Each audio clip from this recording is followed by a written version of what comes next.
Wild Wild Country is a 6-episode documentary miniseries on Netflix, and it blew me away. That's the first thing. I knew nothing about the Rajneeshee movement. I knew nothing about the series. I just saw it and I'm like, let's do it. So I'll be honest, the first episode's boring.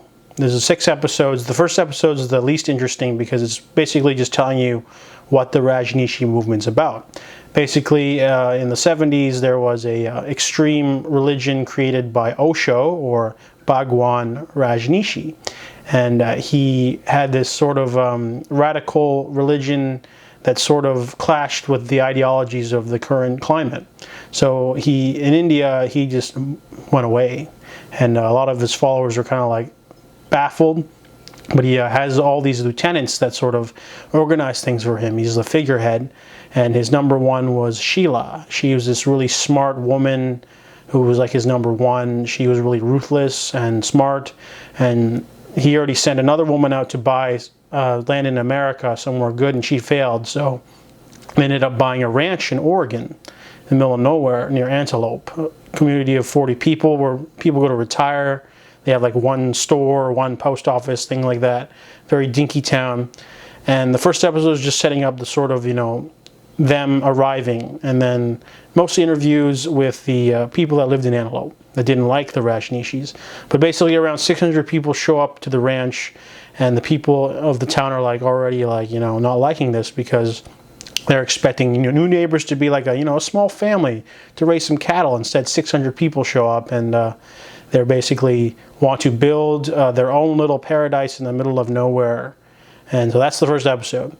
Episodes 2 and 3 is a series of legal battles. The people of Antelope or anyone around that area who didn't want them to start building stuff tried to take them down by any means necessary legally. So the Rajneeshees, they were smart too, though, just because people thought they were a cult, but they just thought themselves as a religious movement. So they decided they also had a lot of resources, a lot of smart people, lawyers, doctors, things like that. A group of 600 people would have a lot. So they're trying to build their own sort of town. And then when they fought back, they ended up taking over Antelope and changing it to Rajneeshpuram. And so basically, episodes 2 and 3 are just a series of legal battles.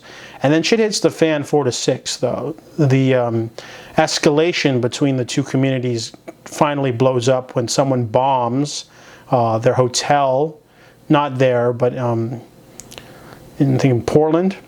So basically, the Rajneeshees armed up and they started to use dirty tactics and politics. And honestly, the series has to be watched to be believed, because some of the outrageous things that happen in this series are just absolutely crazy. It's some super villain shit.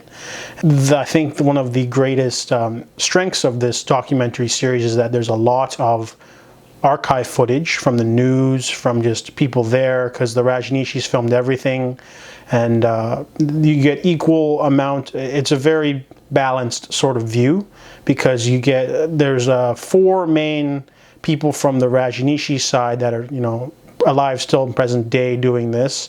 One of them is a lawyer. One of them is Sheila herself. There's another woman, 2 other women.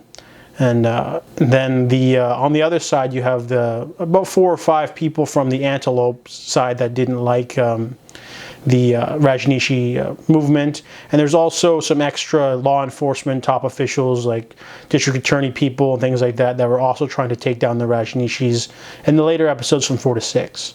So honestly, the production values are through the roof, because you have like 6 or 7 people that were there giving their testimony, but you also have a lot of archive footage. So it's not a lot of just interviews. There's a lot of actual footage of like seeing it all happen and all the different periods of the battles and everything like that. Literally, it's almost like someone filmed everything in real time for this documentary now, and in general they basically just had to like find all these tapes, and that's probably one of the greatest strengths. One of the biggest weaknesses is some of the artsy shots are kind of pretentious, like shots of the snow country and a man walking in slow motion to his tractor. Things like that were kind of cheesy, but honestly, this topic is just so like interesting.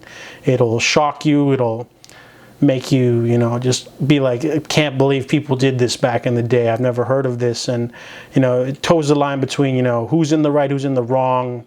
Was this a legitimate religious movement that got crushed, or, you know, were they in the wrong for being corrupt? And on Wikipedia it says there maybe could have been some child abuse going on in the community. So like the Rajneeshees weren't totally saintly, but the people were pretty dirty too, because they kept, you know, taking shots at this community because they didn't like them and their viewpoints and of their religion.